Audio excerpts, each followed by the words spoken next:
Hey, this is John Lee Dumas of EO Fire, and welcome to Master Leadership. Great leaders ask great questions, and this podcast takes you on a journey to master leadership with questions that matter to leaders who matter with your host, Lily Sanabria. Hi, this is Lily, and welcome to Master Leadership, where we connect with leaders worldwide to gain insights on important topics to help us on our journey towards greater significance. If you would like to participate as a guest, or if you have a question that you would like to ask a guest, go to masterleadership.org for more information. Amelia Wilcox is the founder and CEO of Nivati, a platform designed to make access to mental health solutions easier for employees. They have been recognized as one of the Inc. 5000 fastest growing private companies in the U.S. twice and have raised over $5.7 million to date. Nivati also provides flexible work to 1,200 practitioners, including counselors and coaches across North America, and is used by over 11,000 employees and over 60 companies. Before COVID, Amelia ran Incorporate Massage, one of the fastest growing companies in the U.S. multiple years in a row, providing on-site massage services to over 4,000 corporate clients. Within 10 days of the pandemic and their clients shutting down, Incorporate Massage revenues went from $6 million to zero, and she had to think fast and find a new need to serve. After talking to Incorporate Massage clients, she realized there was an enormous need around mental health, which her company was uniquely positioned to solve better and faster than anyone else. And that's how Nivati was born. Amelia has received many entrepreneurship awards, including being named one of 2021 Women in Business to Watch by Startup Weekly. Our interview will begin right after messages from our sponsors. Have you been wanting to launch your podcast and just haven't found the right resources? I launched Master Leadership Podcast in 2016, and it now ranks in top 1% globally. I've gathered all I've learned and created Master Your Podcast in a Weekend course on Master Your Swag app so that you have everything you need to share your voice with the world, minus those excuses. So download Master Your Swag app on Google or Apple platforms to access the Master Your Podcast course and launch your podcast this weekend. Welcome, Amelia Wilcox. How are you? I'm doing great. I'm excited to be here today. We're excited to have you. Are you ready to pour into our listeners? Yes. All right. So, Amelia, tell us a bit about your path to leadership and what you're doing now. Yeah. So my path to leadership is kind of a serial entrepreneur, different business ventures I've run in my life, but it kind of all started in, 2005. My husband and I started an online outdoor retail store. And it was just the two of us running it. And we ran that until the market crashed in 2008. Then it was like people just stopped buying tents and backpacks and coats. And so we had all this inventory in our garage, and we had to sell it off for less than what we had bought it for. And so I am a massage therapist. Actually, my background is in massage, exercise, and nutrition. And I was doing like 5 hours of massage a day. And I was like, man, we're never going to get out of this like financial crunch that we're in from closing our doors to the business and being stuck with all that inventory if I just keep doing massage. So I had to find a way to take something I was passionate about, which was massage and health and wellness, and be able to turn that into a business that could scale. So that kind of started me down this path. So I started Incorporate Massage in 2010, and I grew that company to, we had about 30 full-time employees, about 1,200 massage therapists working for us. We worked with about 4,000 companies across North America. So yeah, that was kind of like how my path to leadership started. As I really learned a lot of things throughout that. It was a 10-year span of growing Incorporate Massage from 2010 to 2020, when COVID basically wiped it out overnight. So I learned a lot along that process of how to lead people and delegate, which is really painful for me, and inspire people, set objectives, create alignment across an organization, build culture. Learned a lot about making sure, everyone has a mentor or a coach at every level of the company, but especially important for executive leaders. So, I mean, I could go on and on and on. So you should tell me where you want me to stop. Intense, because you lost two businesses that were thriving. And so there's a lot that you learned there. Tell us what you're doing now. Yeah. So when COVID hit in 2020, I furloughed my entire team and tried to just figure out how it was like me and my VP of operations and like one other employee just trying to hold things together and figure out how we could pivot the business into something that could use like the people and the technology and the resources that we had to solve a new problem. So I got on the phone with a lot of VPs of HR that we had worked with doing massage and just asked them a million questions. I sent out a survey to all of our massage therapists and asked them what other services they were credentialed to provide. And I found that we had registered dietitians and we had, personal trainers, we had life coaches. We basically came up with like 6 different services we could deliver over Zoom as kind of like our version 1. And then we also saw this huge need around mental health where our life coaches started coming to us saying, hey, these people have problems where they need real help and we need to be able to get them in front of a counselor because we're just life coaches. We cannot take someone through treatment for anxiety. And so we actually started by looking for a partner and someone we could just send referrals to. And all of the clinics that I called were like, no, we are so backed up. There's so much demand. It's like 3 months out. And that was kind of my light bulb moment where I was like, hey, we have a background in building large, high quality service provider networks. And we already had like systems and processes in place to hire massage therapists at scale and maintain like really high quality. And so I just brought my recruiting team back and I said, can you guys just go out and see if we can hire mental health therapists as like a new provider? And so we went out and tried and we hired like 4 or 5 people. And then I was like, all right, I'm going to go see if we can sell this to companies. And so fast forward to today, now we have a comprehensive platform that provides a mental health solution for employers to give to their teams. And it addresses all 8 dimensions of mental health. Instead of just talk therapy, we also have sleep, neuromusic, and we have breathing and sound baths and meditation, but we also have yoga and we have financial wellness and we have fitness and we have nutrition. So we're looking at mental health through the lens of like the whole person, not just someone in crisis.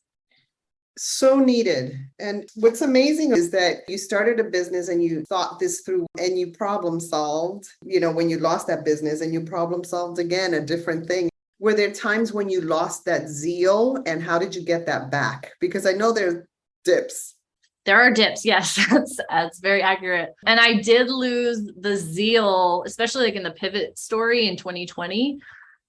Was really hard because we actually rebranded in 3 weeks. So we were Incorporate Massage and we had to rebrand to be able to provide non-massage services, right? We couldn't be called Incorporate Massage and do anything else but massage. So we worked like through the night, all night long. We pivoted, launched the new brand in 3 weeks. It was like the fastest turnaround ever. And for me, I was also personally, we were in the middle of building our family's dream house and it was 75% of the way done. And I just knew like if I lost this business and our family lost this income, like we would lose our house.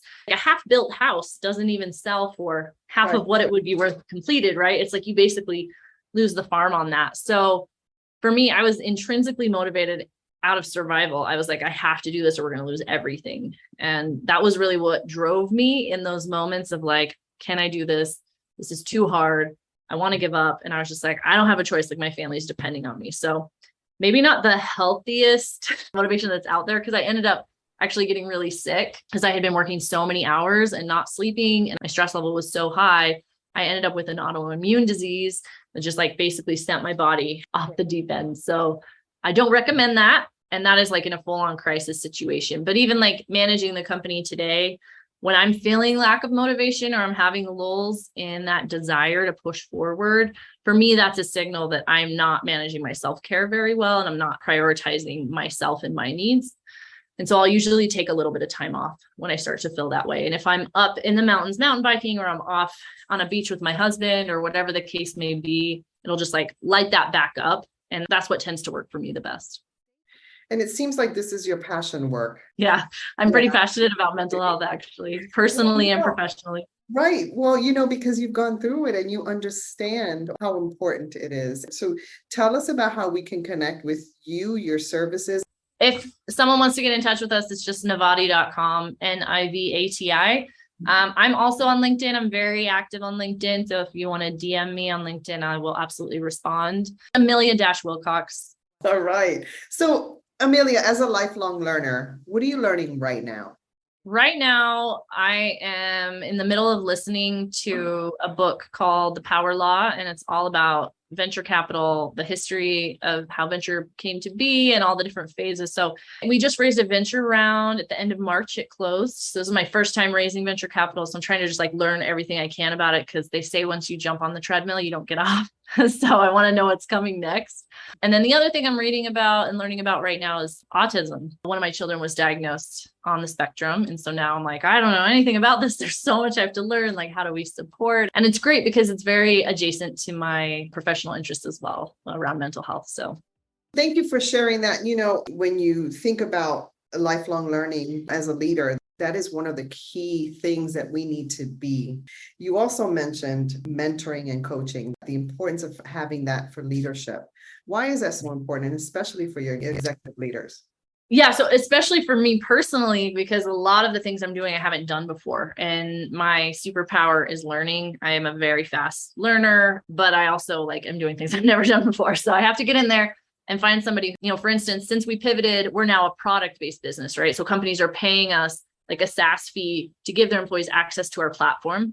And we've never been that before. We were a massage company. So we were a technology-enabled services company where people were just paying for hours of services. So that is a big pivot for me. So I need, mentors and advisors that have a background in SaaS. Like, how do we price it?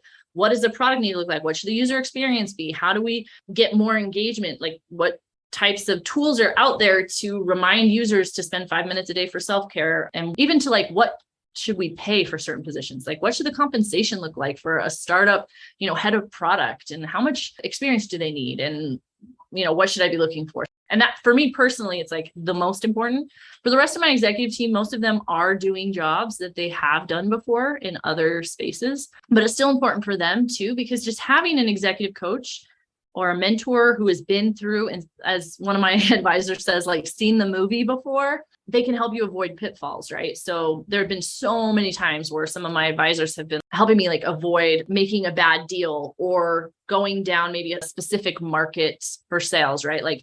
We were really seriously considering making education one of our main markets. And we were spending a lot of time in public education. And one of our advisors was like, yeah, I've been in that space, and that space is going to take a really long time. You're not going to see the revenue movement you need in this short amount of time, because they're going to take a year or more to even make a decision and execute on something. So they gave us the guidance to say, you need to focus on some fast movers because you need wins now. So I think everyone on any executive team needs someone who has been through more that can just help them avoid some of those mistakes that we might make on our own if we didn't have that guidance.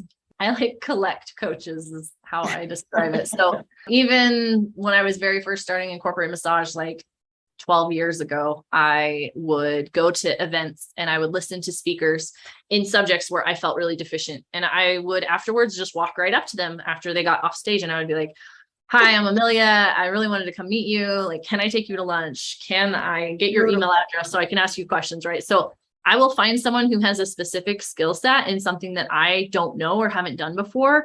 And I will just pull all the information out of them that I can and pay them in any way that they're willing to accept payment, but usually food. It's so smart. So damn smart. Yeah. So that's kind of how I found my people. I look at people in the public eye who are typically up speaking about something they're an expert in. And then I just say hey, will you coach me? And 99% of the time, people are so happy to pay it forward and to just help other entrepreneurs or people aspiring to do whatever it is that they do. And then I turn that around, right? So I now speak at events and conferences, and I go to universities and I speak in these university classrooms on entrepreneurship. And so then I will have typically a line of females because they're so excited to hear from a female speaker. But I'll have a line of students or a line of attendees that want to come talk to me afterwards. And they'll be like, I really need help with this. And you've done this. Can you help me? And so it's just this cycle where people take information and help from other people, and then they give it back. And people are usually pretty generous with it.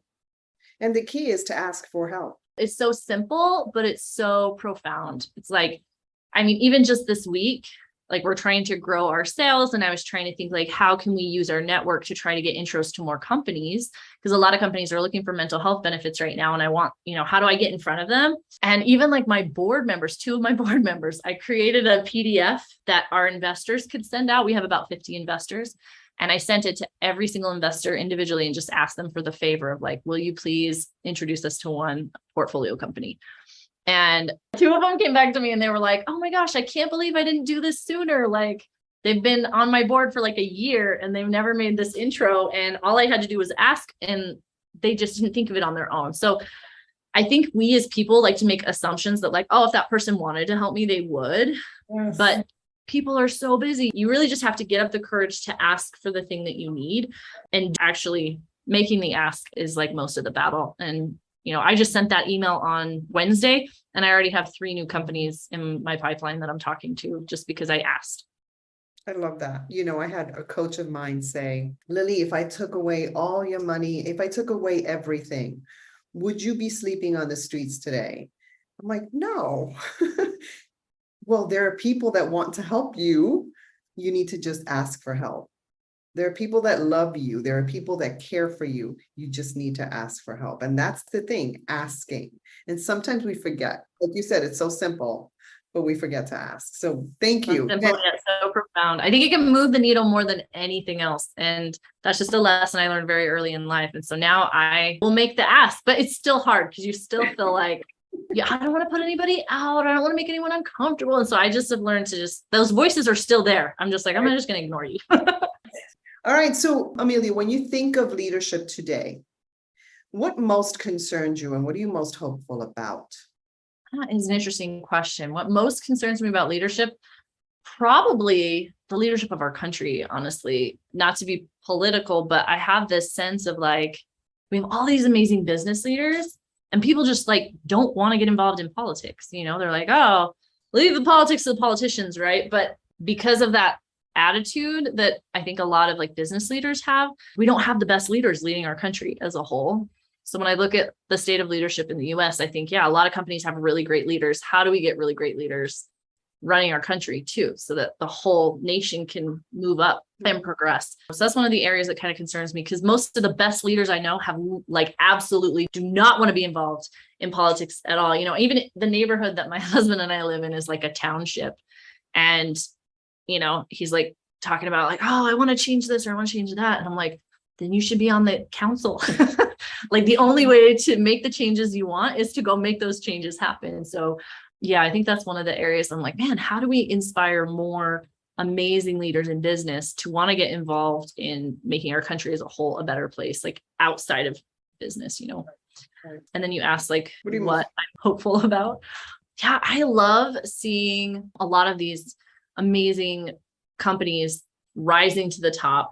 These entrepreneurs are having amazing exits. And then those entrepreneurs are going in and they're building up the next generation of entrepreneurs. So that's one of the coolest things I think about the business communities. Even just looking here in Utah, you've got all these companies that have become unicorns and have had great exits or haven't exited yet, but they're already at unicorn status. And they're investing their capital as angels into up and coming entrepreneurs like myself. Like I have some CEOs of some big companies here in Utah that wrote my company checks to raise money. And then they're also offering their time and their expertise and their advice into these up and coming young business leaders. And so that's something that makes me really excited and really hopeful, just to see that cyclical reinvestment in the next generation of business leaders. I think it's amazing. Yeah, like you mentioned, paying it forward. All right. So now we have a question from a former guest. So Leilani Cure wants to know, what are some unconventional leadership tips that you have for us? Unconventional. I don't know what is conventional and what is not conventional because I've never really worked in a real corporate setting. I've pretty much always worked for myself. I can speak to what I have seen that works the best for me. So I've always been pretty lucky to have very low turnover among our employees because we've had a really strong culture. I think there's a few reasons for that. I think number one, employees feel a lot of ownership in what we're trying to accomplish with our mission. So when it was massage, people were very engaged and loyal in that space as well, because they were like helping people with pain and stress and like making people's lives better. And so being able to align everyone around a mission that they're passionate about really enhances leadership and drives people in the same direction through alignment. So number one was like connection to the mission and what we're trying to accomplish. Number two, I would say, is actually connection to leadership and to their peers. So I do one-on-ones with all of my direct reports, and then I do step over one-on-ones with all of our frontline employees. So I can't do them every week or anything like that, but I try to meet with everybody once every couple months. Then they know me as a person. I'm open and vulnerable and transparent with my struggles as a human. When I need a break, as I mentioned earlier, I will set my Slack status and be like, taking a mental health break, and when they see somebody at the top doing that, then they feel like they have permission to take the time that they need, or it's okay if they're struggling because they've seen other people in their organization do that. So I think creating a culture as well of transparency, vulnerability, and connection is super important, because people will go to the ends of the earth for you if they absolutely believe in what you're doing and they trust and want to follow you as a person. I mean, that comes in really handy with public speaking, even, like when I get up and I'm at an event, I want to walk around the room and talk to the people sitting in the audience before I get up and speak. And I will ask them who they are and where they're from and where they work and why did they come to my session today? What is it they're wanting to take away from it? And then people feel that connection to you as a speaker as well, and it makes your presentation a lot more effective. So yeah, I think it can be applied in a lot of different areas, but how do you connect with your team or connect with your audience? And then how do you get them to align with where you're trying to take the company? Those are some of the things that we do. I'd say, yeah, probably one of my best strengths is the ability to connect on a personal level with everyone. And a lot of that is accomplished through vulnerability. And vulnerability in leadership sounds scary. Yes. It's something that you need to practice, because your vulnerability muscle then gets stronger if you practice it more. And, as you were talking, there are 3 questions that people typically will have. The people that you lead will have of you. One of them is, can I trust you? The other one is, do you care for me? And can you help me? And if we can answer yes to all of those, that's what we need to work to create the culture where people feel valued. And that's what I'm hearing from you. When you talk about your organization, I'm hearing that people in your organization feel valued. That upticks the culture tremendously. Yeah. And I think all 3 of those boxes get checked by vulnerability and transparency as a leader. So it could feel, counterintuitive to get up and tell your team like you're struggling with mental health and you need to take some time off. But guess what? That act of courage, it goes miles and miles and miles with those employees. And then they understand what you're going through and they know how to support you. They feel like, they're needed and they're valued and their contributions are important. Yeah. I mean, I think we've done a fabulous job here. It's not just me, it's my team too, is pretty open about what's going on and what their struggles are. So yeah, I feel like everybody's just like motivated and we're all going in the right direction and everybody knows we all need each other to accomplish it. Beautiful. And you're doing wonderful work in that you're merging mental health professionals with people who really need it. When we were first talking, how satiated the mental health profession is. You have to wait for months and months, and I have friends who are waiting for months. So listening to what you're doing is hopeful. That's awesome. All right, Amelia. So as a listener of this podcast, is there a question you have for a future leadership guest? Like, what are you curious about? I mean, the thing that's on the top of my mind right now with leadership is, and this might just be for like entrepreneurs, it might be more entrepreneur specific, but like, at what point is it best for you to like not be that leader in that capacity anymore? How do you decide or accept, I guess, if you can only take that role or that startup to a certain point, and at which point it makes more sense for the company to bring somebody else in to do that role, that leadership role, or like how far can you actually grow? So for me, I've gotten companies to a certain stage. So I know I can do the stage I'm at now to the next couple stages because I've already done that before. And I wonder, do leaders recognize when they have hit their capacity Or can we all keep pushing? And could I take the company like all the way to taking it public through all the stages? Or are you better doubling down on the things that you know you're really good at already? If you don't try new things, you don't find new things that you're good at. So this is just what is like going on in my head. I'm like, I wonder if I'm only going to be good to this level, or if like, do I have what it takes to go past that? I can almost predict that you have what it takes to go past that. And if you don't have it, you'll learn it quickly. But that's a great question, because that is something that we need to ask ourselves, because we also want to know what's best for the organization. Yep. And keep your health intact as well. So it's a great question. Thank you. So is there anything else you want to share with our listeners?